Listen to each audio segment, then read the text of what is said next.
버지니아 애난데일에 위치한 워싱턴 새한장로교회 한창훈 담임목사님의 주일 설교 말씀입니다. 하나님을 더욱 잘 알아가는 은혜의 시간이 되시길 바랍니다. 함께 읽을 성경 말씀은 에베소서 6장 13절로 17절까지 있는 말씀입니다. 다 같이 한 목소리로 읽겠습니다. 그러므로 하나님의 전신갑주를 취하라. 이는 악한 날에 너희가 능히 대적하고 모든 일을 행한 후에 서기 위함이라. 그런즉 서서 진리로 너희 허리띠를 띠고 의의 호심경을 붙이고 평안의 복음이 준비한 것으로 신을 신고 모든 것 위에 믿음의 방패를 가지고 이로써 능히 악한 자의 모든 불화살을 소멸하고 구원의 투구와 성령의 검 곧 하나님의 말씀을 가지라. 아멘. 요즘 텔레비전에서는 저녁마다 월드 시리즈라고 하는 그 야구 경기가 중계되고 있습니다. 바로 미국에 있는 프로야구 팀이 이제 한 시즌을 마치고 최고의 두 팀이 마지막 챔피언을 가리는 그런 게임입니다. 우리 성도님들 중에서 얼마나 많은 분들이 야구를 좋아하시는지 잘 모르겠지만 아마 우리 남자분들은 다 좋아하실 거예요. 근데 이번에 참 주목하고 싶은 것은 우리 한국 선수인 류현진 선수가 있는 다저스가 마지막에 어떻게 마지막 게임을 져가지고 류현진 선수가 아닌 커쇼가 마지막에 실수를 하는 바람에 이 월드 시리즈에 못 나가게 됐습니다. 그래도 그 류현진 선수는 지금 사 형상 후보에 올라 있고 최고 방어율을 가진 그 투수로 지금 현재 후보에 올라가 있는 상태입니다. 제가 이 류현진 선수에 대한 그런 그 신문 기사들을 좀 읽어보면서 느낀 것은 처음에 프로야구 선수로 데뷔를 할 때 사람들은 비난의 시각을 많이 가지고 있었습니다. 왜냐하면 보통 그날 선발 투수가 된 사람은 선발 투수가 되었을 때에 불펜 투구라는 것은 합니다. 그게 뭐냐면 시합이 시작되기 전에 연습구를 계속 던지는 거예요. 그래서 자기의 몸에 좀 익숙해질 때까지 공을 던지다가 마운드에 서는 겁니다. 또는 중간에 구원 투수가 되거나 이런 어떤 그 상황이 됐을 때도 항상 불펜 투수라고 해서 옆에서 계속 여러분 이게 경기를 보다 보면 중간에 마운드에서 볼을 던지는 투수가 아닌데 기다리고 있는 투수가 한 명이 계속 볼을 던지고 바꿔가고 있습니다. 이게 불펜 투수인데 모든 투수들이 다 그걸 합니다. 그래서 자기의 기량을 최고로 만들고 나서 마운드에 서는데 이 류현진 선수의 특징은 불펜 투구를 안 한다는 거예요. 절대로 안 해요. 그 사람은 그냥 그날 와서 그냥 던집니다. 바로 던져요. 그래서 미국에 있는 모든 스포츠 전문가들이 다 비난을 했어요. 저런 게으른 선수. 보통 그 프로 야구에 모든 선수들은 연습량이 있습니다. 연습 계획이 있고 그래서 타자나 또는 수비를 맡은 사람들은 하루 종일 연습을 합니다. 근데 딱 유일하게 계획이 없는 사람들이 있습니다. 그 사람들은 바로 투수들입니다. 투수들은 자기가 알아서 합니다. 모든 사람들과 전혀 다른 계획을 세워도 되고 자기가 하고 싶은 대로 해도 되는 게 투수입니다. 다만 책임을 져야 되는 거예요. 그래서 처음에 이 스포츠 전문가들이 류현진 선수에 대해서 뭐라고 그랬냐면 불펜 투구도 안 하죠. 그 다음에 다른 선수들하고 같이 연습도 안 하는 게으른 선수라고 말을 했습니다. 처음에는 그래도 잘 던졌죠. 그러다가 이제 부상을 당하기 시작했어요. 그래서 자꾸만 기록이 나빠지기 시작했을 때 사람들은 계속 손가락질했습니다. 그런데 최근에 부상을 딛고 일어나서 지금 아주 최고의 선수로 다시 거듭이 났는데 보통 이런 경우는 없답니다. 수술을 몇 번을 했답니다. 팔꿈치 수술도 하고 손 수술도 하고 여러 수술을 했는데 그 수술을 한 사람이 그만큼의 제구력을 가지고 볼을 던질 수 있다는 것은 이건 보통 연습량 가지고는 안 된다는 얘기를 합니다. 현재 지금 이 류현진 선수를 도와주는 개인 트레이너가 있습니다. 그 개인 트레이너도 역시 그 다저스 팀에서 페이를 해주는 트레이너입니다. 한국 분이세요. 김용일 코치라는 분이 그분의 개인 트레이너가 됐습니다. 그래서 그 모든 트레이너, 류현진 선수의 모든 연습은 이 김용일 코치가 다 알아서 합니다.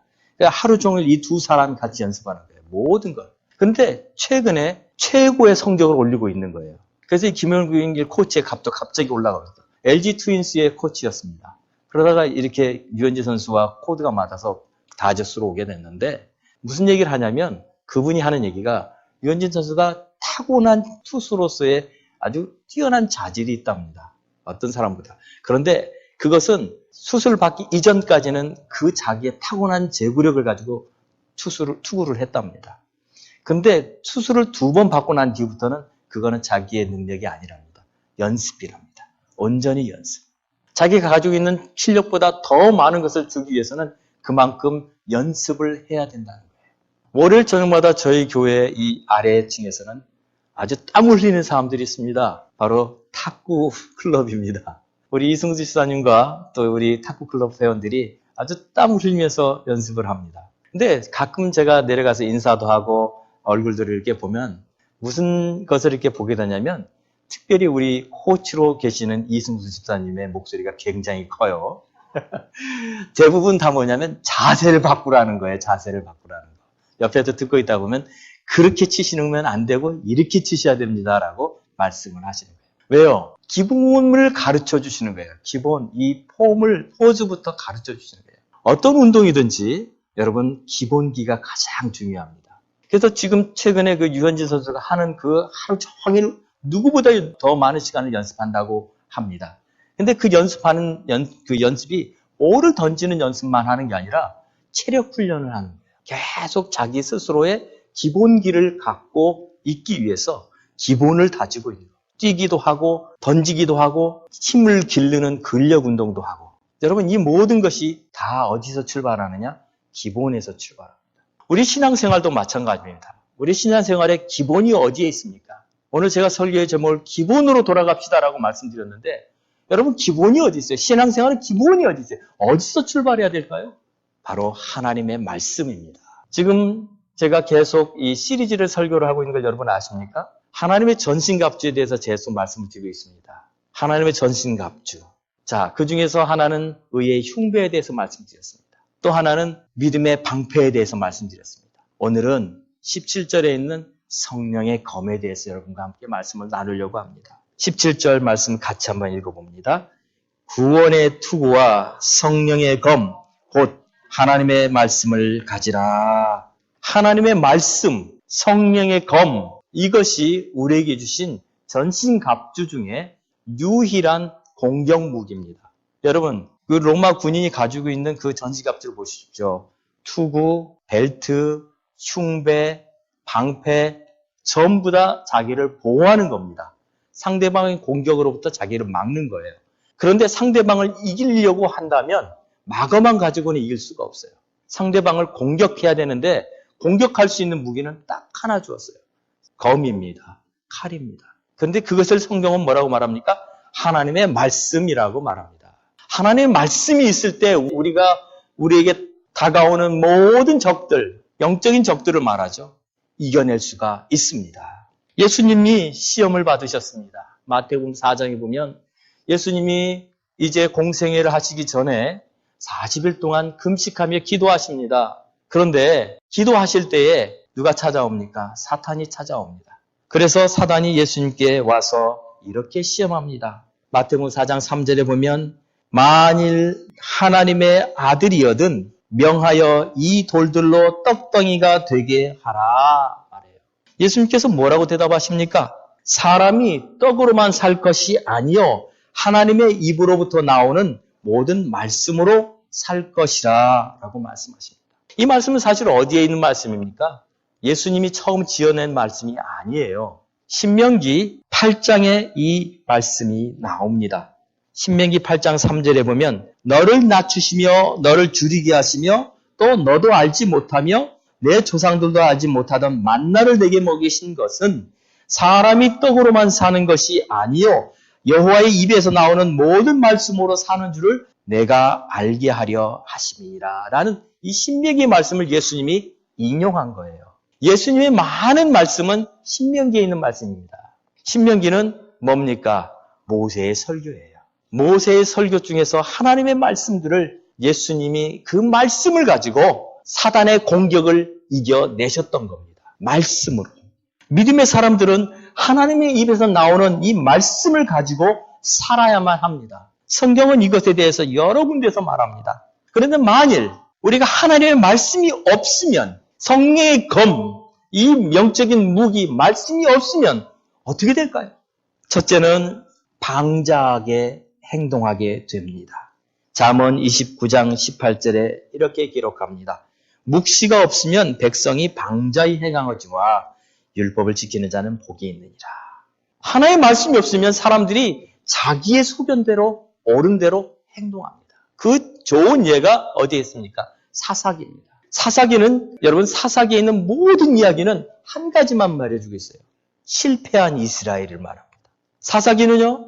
가나안 땅에 들어오고 난 이후에 이스라엘 백성들의 이야기입니다. 광야가 아니에요. 하나님이 약속한 그 젖과 꿀이 흐르는 땅에 들어온 이스라엘의 이야기입니다. 40년 동안 광야를 걸어왔습니다. 무엇을 향해서? 약속의 땅에 들어가기 위해서. 그러면 약속의 땅에 들어왔으면 그들은 더 이상 염려할 것이 없어야 되잖아요. 하나님의 말씀대로 살면 되니까. 그런데 그 땅에 들어와서 그들이 살았는데 그들의 이야기는 철저하게 실패했다는 거예요. 그게 사사기의 이야기입니다. 사자들이 다스리던 그 시대에 그들은 하나님의 말씀이 없었습니다. 그 중에 한 이야기가 이런 거예요. 미가라는 한 사람이 살았습니다. 그 미가라는 사람은 어느 날 지나가던 레인을 한 명 만납니다. 그 레인은 먹고 살 것이 없어서 자기가 살던 마을을 떠났습니다. 사람들이 레위인에게 하나님 율법대로 그들에게 11조를 드리고 그들에게 그 필요를 채웠어야 하는데 주지 않으니까 레위인이 떠났어요. 자기가 살아야 될 곳을 떠나서 정처 없이 방황하다가 미가를 만납니다. 그런데 미가가 보니까 이 사람 레위인이에요. 레위 청년이라고 나와 있어요. 그 청년에게 물어봅니다. 우리 집에 와서 내 제사장이 좀 되어주지 않겠냐? 내가 월급도 주고 옷도 주고 잠자리도 주고 다 주겠다 그래요. 정처 없이 떠놀던 이 떠돌이 레위인이 그 말을 듣고 너무나 좋으니까 그렇게 하겠다고 합니다. 그래서 그 미가라는 사람의 집에 들어가서 개인 제사장이 되어줘요. 여러분 성경에 어디에 개인 제사장이 되어주란 말이 있습니까? 또 한 가지는요. 성경에 어디에 레위인이 제사장이란 말이 있습니까? 제사장은 아론의 후손만 제사장이 될 수 있습니다. 레위 지파죠, 아론이. 그러나 모든 레위 지파가 다 제사장 아닙니다. 아론의 후손만 제사장입니다. 그런데 하나님의 말씀을 알지 못하니까 그냥 레위인을 데려다가 개인 제사장을 삼아요. 자, 제사장도 아닌 사람이 제사장이 됐고, 그런데 또 한 가지 웃기는 것은 조금 지나다 보니까 단 지파가 지파에 이동을 합니다. 대이동을 하다가 이 미가의 집을 지나가게 돼요. 그런데 미가의 집에 보니까 제사장이 있어요. 제사장이 옷을 입고 있어요. 미가 집에 이 단지파의 군대 장관들이 어느 날 갑자기 이 제사장도 아닌 제사장에게 말을 해요. 당신 보아하니 이 집에서, 조그만 집에서 개인 제사장을 하고 있는데 그러지 말고 오늘부터 우리 단지파의 제사장이 되어주라고 그렇게 말을 해요. 우리가 먹을 것도 훨씬 많이 주고 월급도 더 많이 주고 우리가 다 책임져 주겠다. 이 레위 제사장이라고 하는 이 레위는 그 말이 너무 듣기가 좋아요. 그렇게 하겠다고 합니다. 그래서 그 단지파를 따라가는데 미가가 보니까 자기 제사장이 없어졌어요. 군대는 아니죠. 몇 명을 데리고 이 단지파를 향해서 달려왔습니다. 단지파가 사람들이 그 미가를 보고 너 왜 왔느냐라고 물어봐요. 너 왜 나를 쫓아왔느냐? 그러니까 미가가 항의를 합니다. 어떻게 내 허락도 없이 내 개인 제사장을 가지고 갔냐고. 그러자 그 단지파 사람들이 뭐라고 말하는 줄 아세요? 성경은 이렇게 말합니다. 사사기 18장 25절에 단 자손이 그에게 이르되 내 목소리를 우리에게 들리게 하지 말라. 노한 자들이 너희를 쳐서 내 생명과 내 가족의 생명을 잃게 할까 하노라. 이 말을 오늘 현대어로 번역하면 너 죽을래 이거예요.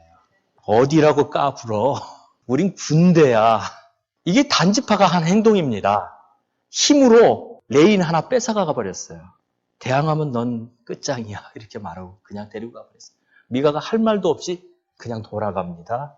이것이 이스라엘의 역사였어요. 그보다 더한 이야기가 더 많지만 차마 말씀을 못 드립니다. 성경에 다 나와 있습니다. 왜 그랬습니까? 하나님 말씀이 없으니까 방장하게 행동했다는 거예요. 하나님 말씀이 없으면 또 어떤 일이 벌어집니까? 영적으로 우리의 영이 죽습니다. 영적 기근이라는 말이 있어요. 여러분 기근인데 물이 없어서 가라앉은 게 아니라 하나님의 말씀이 없어서 우리 영혼이 가라앉은 걸 영적인 기근이라고 말합니다. 아모스 8장 11절에 이렇게 기록하고 있습니다. 주 여호와의 말씀이니라. 보라 날이 이를지라 내가 기근을 땅에 보내리니 양식이 없어 주림이 아니며 물이 없어 가람이 아니요 여호와의 말씀을 듣지 못한 기갈이라 그래요. 여러분 지금 우리가 사는 이 시대는요. 말씀의 홍수 시대에 우리는 살고 있습니다. 라디오만 들으면은 말씀이 들려오고요. 유튜브만 열면 말씀이 들려와요. 밖에 CD가 저렇게 많은데도 안 가져가십니다. 그런데 중요한 것은 뭐냐면 말씀을 들어도 깨닫지 못한다는 거예요. 또 하나는 말씀을 들으려고 하는 마음이 없다는 거예요. 이게 영적인 기근이에요. 말씀은 우리의 영혼을 살립니다. 여러분 말씀이 있으면 우리의 영혼이 살아납니다. 심지어 절망의 밤이라 할지라도 여러분 우리는 살아납니다.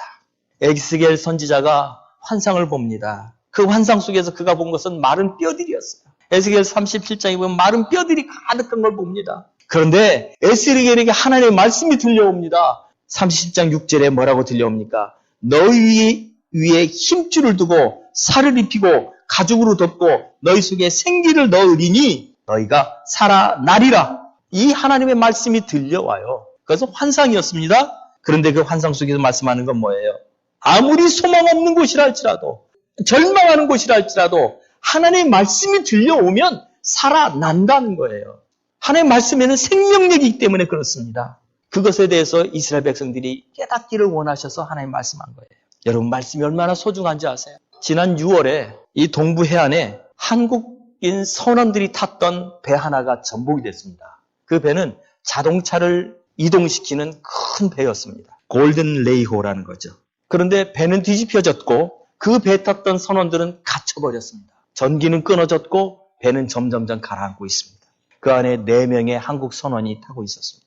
구조대가 그들을 구조하기까지 그들은 무려 36시간, 하루 반을 꼬박 기다려야 했는데 어둠 속에서 기다려야 했었어요. 아무것도 볼 수 없는 칠 같은 어둠 속에서 그들은 기다려야 했습니다. 또한 그들이 있었던 곳은 기관실이었는데 기관실의 그 온도가 너무나 뜨거워서 섭씨 65도가 넘었답니다. 여러분 섭씨 32도면 굉장히 뜨거워요. 여름 섭씨 36도 되면 쩔쩔 끕니다. 근데 섭씨 65도였답니다. 거기에 사람이 살 수 없는 조건이었답니다. 그곳에 36시간을 빛 하나 없는 어둠 속에 4명이 갇혀 있었다는 거예요. 그들을 구조하고 난 뒤에 사람들이 하는 얘기가 사람이 살 수 없는 환경이었는데 그들이 어떻게 살았는지 모른다는 거예요. 근데 살은 이유가 하나 있었어요. 그들이 살 수 있었던 이유가 하나 있었어요. 구조대가 왔다는 것을 알고 그들은 계속 그 안에서 무언가로 쇠를 때리기 시작했습니다. 그래서 자기들이 어디 있다는지를 계속 알려줬습니다. 계속 쇠로 때렸어요. 그 소리를 듣고 어디 있다는 걸 그들이 알았는데 그것은 아주 안에 들어있는 거였어요. 구조대가 도착해서 한 일이 뭔지 아세요? 구멍을 뚫었어요. 조그마한 구멍을 뚫었어요. 거기로. 그런데 그 구멍에 뭐가 들어가기 시작해요? 빛이 들어가기 시작했습니다. 한 줄기 빛이 조그마한 구멍에 빛이 들어오기 시작했는데 그 빛을 보고 그들이 36시간을 버텼습니다. 빛이 있었기 때문에 그들은 살았다라고 나중에 얘기해요. 그 빛이 들어오지 않았더라면 자기들은 죽었을 거래요. 그 빛이 들어오는 순간 그들은 살았다라는 소망을 가졌고 36시간 동안 그들은 거기서 그 뜨거운 곳에서 기다렸어요. 빛은요, 말씀입니다. 말씀이 있는 곳에 생명이 일어납니다. 말씀이 있는 곳에 소망이 있고요. 말씀이 있는 곳에 하나님 역사가 일어납니다. 그 조그마한 빛 때문에 그들이 살았다면 우리에게 하나님 말씀이 주어지는데 그 말씀 속에 우리가 소망을 두면 우리는 살아납니다. 아무리 절망하는 상황이라도 하나님 말씀 있는 곳에 소망이 생깁니다. 말씀 앞에 나아가야 됩니다. 말씀은 생명력이 있습니다. 시편 119편 50절에 이렇게 말합니다. 이 말씀은 나의 고난 중에 이로라. 주의 말씀이 나를 살리셨기 때문이니이다. 라고 말합니다. 무엇이 그렇게 했다고요? 말씀이. 시편 107편 20절에도 이렇게 기록합니다.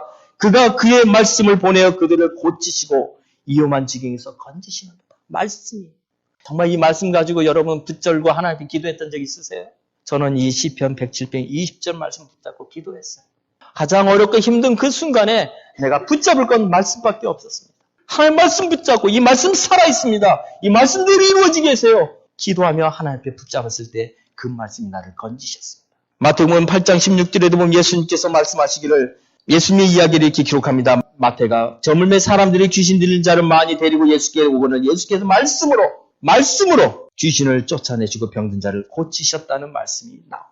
여러분 이 말씀이 여러분의 삶을 인도하면 얼마나 놀라운 일들이 일어나는지를 여러분께 잠깐 말씀을 드리고 싶습니다. 제가 처음에 우리 교회 왔을 때 3일 저녁, 수요일 저녁에 왔을 때 잠깐 나눴던 간증이에요. 네, 그때 계시지 않았던 분들이 있을 것 같아서 말씀을 드리고자 합니다. 저희가 1년에 한 번 정도는 저희 가족끼리 꼭 기도원에 가서 한번 기도를 하는 시간을 매년 가져왔습니다. 그런데 이제 아이들이 학교를 다니니까 갈 수 있는 시간은 방학 때밖에 안 되죠. 그래서 아이들과 시간을 정하고 그때는 다른 것은 다 그만두고 기도원에 가자. 우리 기도하러 가자. 그리고 아이들을 설득해서 그 어린아이들을 설득해서 기도원을 가는 거예요. 그래서 날짜를 정해놓고 준비를 했습니다. 내일 기도하러 기도원에 가는 날입니다. 모든 것을 이제 차에다가 실어놓고 이제 가려고 하는데 문제는 일기예보가 비가 온다는 일기예보가 오는데 비가 굉장히 많이 온다는 얘기가 나오기 시작했습니다. 제가 살았던 그 집이 그 전에 제가 렌트를 하고 살았는 집인데 그 전에 홍수가 2번 나서 그 집이 다 잠겼었던 적이 있다는 얘기를 제가 이웃집으로부터 들은 적이 있습니다. 그렇게 생각해 보는 거예요. 내일 우리가 이 집을 비우면 일주일 동안 비울 텐데 홍수가 나면 어떡하지? 이런 생각이 드는 겁니다. 갈 수 있을까? 가지 말아야 될까? 고민하기 시작했어요. 그래도 이 시간밖에는 우리가 시간을 낼 수 있는 시간이 없다고 생각하고 정한 날짜이기 때문에 가기로 마음을 먹었어요. 저녁에 이제 잠자리에 들기 전에 저희 아내하고 둘이 같이 이제 큐티를 합니다. 그런데 이제 큐티를 하는데 그날 우리가 읽었던 성경 말씀에 이런 규절이 있었어요. 제가 읽었습니다. 하나님께서 우레를 통하여 말하시며 그런데 갑자기 하늘에서 우릉 쿵쿵쿵 하면서 막 천둥이 쳐지기 시작했어요. 저희 아내가 읽습니다. 하나님께서 번개를 통해서 말씀하시며 그러자 갑자기 번개가 번쩍하고 쳤어요.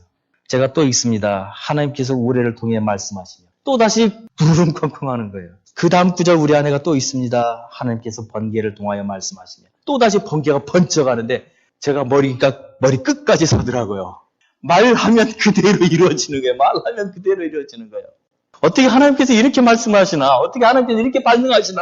그런데 그 다음 구절을 읽는데요. 어떤 말씀이었냐면 하나님께서 많은 물에서 건져내실 것이며 그 말씀을 보는데 가슴이 팍 다가오는 게 뭐냐면 갈 수 있구나. 하나님 지켜주시겠구나. 이런 마음을 주시는 거예요. 기도하고 잠자리에 들기 시작했습니다. 그런데 막 그 빗소리가 그때부터 진짜 굉장히 커지기 시작하는 거예요. 지붕을 때리는 그 빗소리가 잠을 못 잘 정도였어요. 집이 무너지지 않나 하는 생각이 들 정도였어요. 그러나 말씀을 믿었습니다. 많은 물에서 건져내시며 그리고 어떻게 해서 잠에 들었던 것 같습니다. 아침에 일어났어요.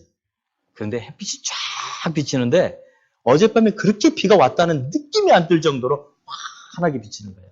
밖에 나가보니까 별로 젖은 것도 없는 것 같아요. 그래서 가자. 그리고 이제 차를 몰고 하루 종일 달려서 기도원에 갔습니다. 그래서 이제 도착해서 그래도 염려가 되더라고요. 그 스마트폰 앱에 보면 뉴스가 나오죠. 저희 지역 뉴스가 나오죠. 지역 뉴스에 계속 사진이 뜨는데 이거는 홍수도 보통 홍수가 아닌 거예요. 다 전주는 다 무너지고 막 길은 다 막히고 집은 다 홍수가 나고 어떻게 될까? 그런데 마음속에 어차피 갈 수도 없고 하루 종일 달려온 거리를 12시간을 운전해서 온 거리를 다시 돌아갈 수도 없고 맡겨야겠다.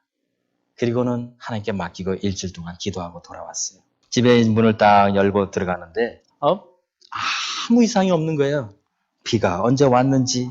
그런데 한 가지 이상한 건 잔디밭에 웬 솔방울이 그렇게 많이 떨어져 있는지 저희 집에 솔나무는 저 끝에 하나 있었는데 그래 나중에 이제 저희 이웃집에 있던 그 주민이 저에게 이제 이런 얘기를 하는 거예요. 지나가면서. 우리 집 어떠냐고 그렇게 묻는 거예요. 제가 무슨 일이냐고 그랬더니 자기 집은 다 잠겼다고 그러는 거예요. 우리 바로 옆집, 오른쪽 옆집이. 다 잠겼다고. 그래서 지금 지하에 있는 카페트 뜯어내고 있다고. 깜짝 놀랐죠? 우리 집은 아무 일도 없었는데. 오히려 저희 집이 더 제가 없는 동안에 그 지하에 그 물이 조금씩 이렇게 흘러내리는 자국이 있었어요. 항상. 그것조차도 말라 있었습니다. 그래서 완전히 이상하다 그러고 있는데 그 앞에 있던 주민이 그래요. 그 앞에 길이 차가 다니지 못할 정도로 물이 잠겼었다. 그러면서 우리 옆집 주민이 또 그러는 거예요. 이상하다. 너희 집이 안 잠겼다고? 우리 집보다 너희 집이 지대가 더 낮은데 우리는 다 잠겼는데 어떻게 넌 안 잠겼냐? 너희 차는 괜찮냐? 그러는 거예요. 자기 차는 다 잠겼다고. 하나님이 지켜주셨어요. 말씀대로.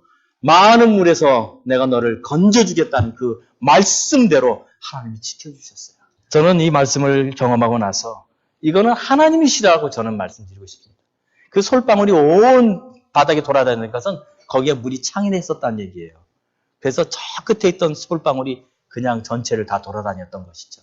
다만 하나님이 집을 보호해 주셨던 거죠. 하나님의 손이었습니다. 여러분, 하나님이 말씀을 붙잡고 사는 사람들에게는요, 어떤 놀라운 역사들이 일어나냐면 그 말씀이 우리의 삶을 인도해 갑니다. 말씀을 먹어야 됩니다. 그럼 우리는 이 말씀을 먹는 기본으로 다시 돌아가야만 합니다. 기본은요, 말씀을 먹는 거예요. 말씀을 먹으세요. 그 말씀을 먹으세요. 영의 양식을 먹으세요. 육의 양식뿐만 아니라 영의 양식을 먹을 때 영적으로 우리가 다시 살아나게 됩니다.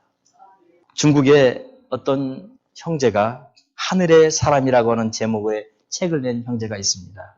형제라고 제가 말하는 건 중국 교회는 전부 다 형제라고 말하니까 그 사람들은 서로를 다 형제라고 말하니까 제가 이렇게 부릅니다. 그분은 중국 정부에 30회 이상 체포가 되었고 그 공안들이 물어볼 때마다 너 이름이 뭐냐 어디 사냐 그러면 자기는 나는 하늘에 속한 사람입니다. 이렇게 대답했기 때문에 그 사람의 별명이 하늘에 속한 사람이에요. 책도 나왔지. 근데 그가 이런 경험을 한번 합니다. 아주 어렸을 때에 자기 부모님으로부터 신앙을 알게 됐는데 신앙을 잘 모르는 상태에서 이제 부모님으로부터 예수님이란 말을 듣게 돼요. 그리고 예수님 이야기는 성경에 기록되어 있다는 이야기를 듣고 이 어린 나이에 하나님의 말씀을 보고 싶은 그 성경을 갖고 싶은 마음을 갖게 됩니다. 그래서 어머니에게 말합니다. 나도 성경을 갖고 싶어요. 성경을 갖고 싶어요.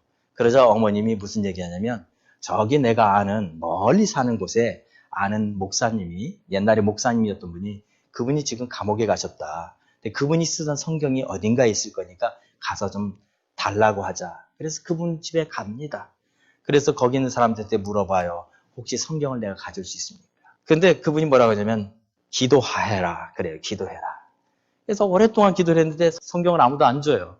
또 다시 찾아갑니다. 그자 이번엔 그분이 말하니 금식하며 기도해라 그래요. 어린 마음에 그 성경이 갖고 싶어서 금식하며 기도합니다. 근데 말하기를 그때는 너무 가난해서 먹을 것도 없었답니다. 무조건 금식하는 거였대요. 금식하며 기도하는데 어느 날 오랫동안 기도를 했는데 어느 날 저녁에 꿈속에서 누군가가 자기 집에 큰 수레를 몰고 사람들이 오더래요. 그러더니 그 수레에서 봉투 하나를 꺼내가지고 그 푸대자루에 있는 뭔가를 꺼내서 자기한테 주면서 이것을 먹어라 그러더래요. 끊임이 없는 양식이다. 끊어지지 않는, 먹어도 끊어지지 않는 양식이다. 그러면서 주더래요. 그것을 딱 먹는데 빵인 줄 알고 떡인 줄 알고 먹었는데 떡이 아니고 성경이더래요. 그러다가 잠깐 깼는데 그게 꿈이었어요. 꿈속에 성경을 먹는 꿈을 꾼 거예요. 이제 자기는 이게 꿈인 줄 모르고 일어나 보니까 새벽이었어요. 어두컴컴해요. 막 그 성경을 찾고 있었던 거예요. 왜? 진짜로 자기한테 준 줄 알고. 꿈속이었는데. 그러니까 부모님이 깨어났습니다. 그리고 말합니다. 얘야 네가 너무 오랫동안 굶더니 이상해졌구나. 그리고는 이제 아버지가 기도를 합니다. 하나님 이 아이가 미치지 않게 해주세요 하고 기도를 해요. 그런데 그 순간 갑자기 문이 열리면서 두 사람이 들어와요. 송 씨와 왕 씨라는 두 사람이 들어오면서 100리길을 걸어왔대요. 무엇 때문에? 봉투 하나를 줍니다. 부대 하나를 주는데 그 부대 안에 성경책이 들어있어요. 그 순간에 그 꿈을 꾼 그 순간에 문이 열리면서 두 사람이 성경책을 주고 가요. 그 성경책을 받고 그 말씀 가지고 그분이 살았다는 그런 간증이 있습니다. 여러분 하나님의 말씀을 먹으십시오. 그 말씀은 우리의 입술에 얼마나 단지 모릅니다. 다윗은 시편 119편에 이렇게 고백합니다. 주의 말씀의 맛이 내게 어찌 그리 단지요 내 입의 꿀보다 더 다니이다. 여러분 이 말씀이 얼마나 다른지를 여러분 경험해 보시기 바랍니다. 말씀을 먹을 때 우리의 삶에 어떤 변화들이 일어납니까? 먼저 우리의 믿음이 흔들리지 않습니다. 우리의 믿음이 굳건해집니다. 어떤 환경과 상황 속에서도 절대로 흔들리지 않은 그 능력은 하나님의 말씀에 있습니다. 또한 하나님의 음성을 들을 수 있게 됩니다. 하나님의 인도하심을 경험하게 됩니다. 영적인 분별력이 생깁니다. 왜냐하면 시편 119편에 105절에 주의 말씀은 내 발의 등이요 내 길의 빛이다는 이 말씀 때문에 하나님의 음성을 여러분 듣고 싶습니까? 하나님 여러분의 삶의 인도자가 되기를 원하십니까? 여러분 말씀 앞에 나아가 보십시오. 그 말씀이 여러분에게 영의 눈을 열어주시고 그 말씀이 들려오는 날이 올 것입니다. 또 한 가지는 말씀 안에 거할 때에 그 말씀의 치유의 역사가 일어납니다. 시편 107편 20절입니다. 우리 같이 한 목소리 읽어봅시다. 그가 그의 말씀을 보내어 그들을 고치시고 위험한 지경에서 건지시는도다. 아멘. 여러분 하나님이 고치십니다.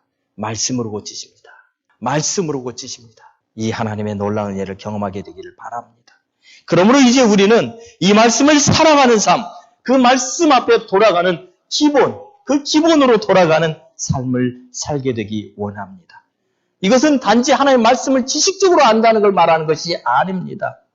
하나님의 말씀을 사랑하는 사람이 되기 원합니다. 그 하나님의 말씀이 우리 가슴에 올 수 있기를 원합니다. 그렇게 하기 위해서는 그 말씀을 사랑해야만 합니다. 한때는 성경책이 베개로 쓰여졌던 때가 있었다는 말도 들었습니다. 왜? 성경책을 비면 잠이 잘 온다고? 그거는 농담이에요. 성경책이 너무 졸리는 책이었다는 거였죠. 그러나 그게 아니라 하나님의 말씀을 사랑할 때 그 말씀이 우리의 심령에 믿음을 일으켜주시고 그 믿음이 우리의 영의 눈을 열어주시고 그 영의 눈이 열릴 때 하나님의 말씀이 정말로 살아서 역사하는 것을 경험하게 되기 때문에 그렇습니다. 그러므로 우리는 다시 한번 이제 어떤 우리의 환경과 상황 속에 있다 할지라도 정말로 중요한 것은요. 말씀으로 돌아가는 거예요. 그 말씀 앞에 그냥 머무는 거예요. 그 말씀 정말 사모하십시오. 저는 너무나 즐거운 것이 새벽 예배에 말씀 전하는 거예요. 제가 지금 여러분과 함께 이 매일 요일별 성경 읽고 있지요. 그 요일별 성경 읽는 것 중에 첫 장을 금년에는 제가 새벽 예배 때 항상 전합니다. 내년에는 두 번째 장을 전할 거예요. 그 다음에는 세 번째 장을 전하면 아마 성경을 전부 다 우리가 읽게 될 거고 3년이면 성경 한 번을 이곳에서 전할 수 있게 될 겁니다. 여러분 그 말씀을 준비할 때마다 얼마나 가슴이 뛰는지 몰라요. 왜냐하면 이 말씀이 살아있거든요. 이 말씀이 하나님의 능력이거든요. 이 하나님의 말씀이 여러분의 삶에 큰 능력이 되기를 간절히 원합니다. 우리 주변에 일어나는 많은 일들이요. 사실은 그 문제들의 가장 중심부에 있는 것은 뭐냐면 대부분 다 영적인 문제예요. 겉으로 드러나는 문제와 진짜 문제는 다릅니다. 겉으로 드러나는 것은 가정의 문제이고 자녀들의 문제이고 사업의 문제이고 관계의 문제입니다. 그러나 정말 중요한 건 하나님과 나와의 관계예요. 우리의 영적인 문제들이 해결이 되면 그 겉에 있는 모든 문제들은 하나하나 해결이 됩니다. 그렇기 때문에 우리는 우리의 말씀 앞에 나아가는 것이 무척 중요합니다. 말씀 앞에 거할 때 하나님의 역사가 일어납니다. 제가 이건 제 마지막으로 간증 하나만 더 하겠습니다. 불가리아라는 나라에서 제가 선교사로 사역을 했습니다. 그러다가 불가리아에 있던 저희 팀이 클로즈 다운, 철수하게 됐어요. 저에게 어느 곳으로 갈 거냐고 요청을 했습니다. 물어보더라고요. 저희 팀 리더는 호주 사람이었습니다. 그 사람은 영어가 되는 영국으로 갔습니다. 그리고 저희와 함께 일했던 독일 사람은 독일 본부로 돌아갔습니다. 저는 한국으로 가고 싶지는 않았고 어디로 갈 거냐고 물어볼 때 저는 이 언어를 제가 배운 곳을 그대로 사용할 수 있는 곳을 원합니다. 그랬어요.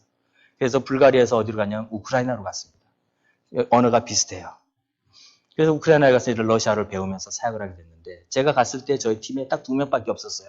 사우스 아프리카에서 온 형제와 그 다음에 스위스 형제와 둘만 사역하고 있었습니다. 제가 조인했습니다. 근데 이 두 사람이 하고 있는 일이 하나도 없었습니다. 아무 일도 없었어요. 그냥 사는 거였어요. 그때 저희들이 딱 한 가지를 했습니다. 아침마다 함께 모여서 말씀을 읽고 기도했습니다. 매일 아침마다 다른 것도 없어요. 그냥 말씀 읽고 기도했어요.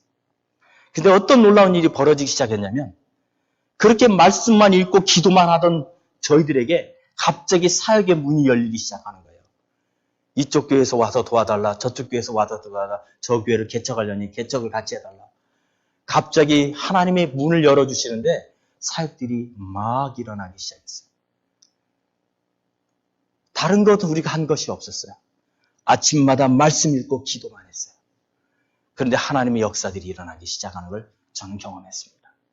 사랑하는 성도 여러분, 지금 어떤 상황이 있든지 우리의 상황을 보지 마십시오. 중요한 것은 기본으로 돌아가서 말씀 앞에 머물러 있으면 하나님의 역사 일어납니다. 하나님의 놀라운 일들이 다시 시작됩니다. 그 하나님의 은혜를 경험하기 원하십니까? 말씀 앞에 돌아가십시오. 여러분의 가정의 모든 어려움, 여러분의 모든 가지고 있는 기도 제목들, 다른 것에서 출발하지 마십시오. 그것 가지고 고민하지 마십시오. 맡기십시오. 하나님께 맡기십시오. 다만 여러분 말씀 앞에 돌아가십시오. 말씀 앞에 서서 다시 하나님 앞에 기도하며 그 말씀이 내 말씀이 될 수 있도록, 내 능력이 될 수 있도록 하나님 앞에 나아가십시오. 그러면 하나하나 문제가 해결되는 것을 보게 될 것입니다. 같이 한번 기도하겠습니다. 이 시간 기도할 때 하나님, 내가 말씀 앞에 다시 나아가기 원합니다.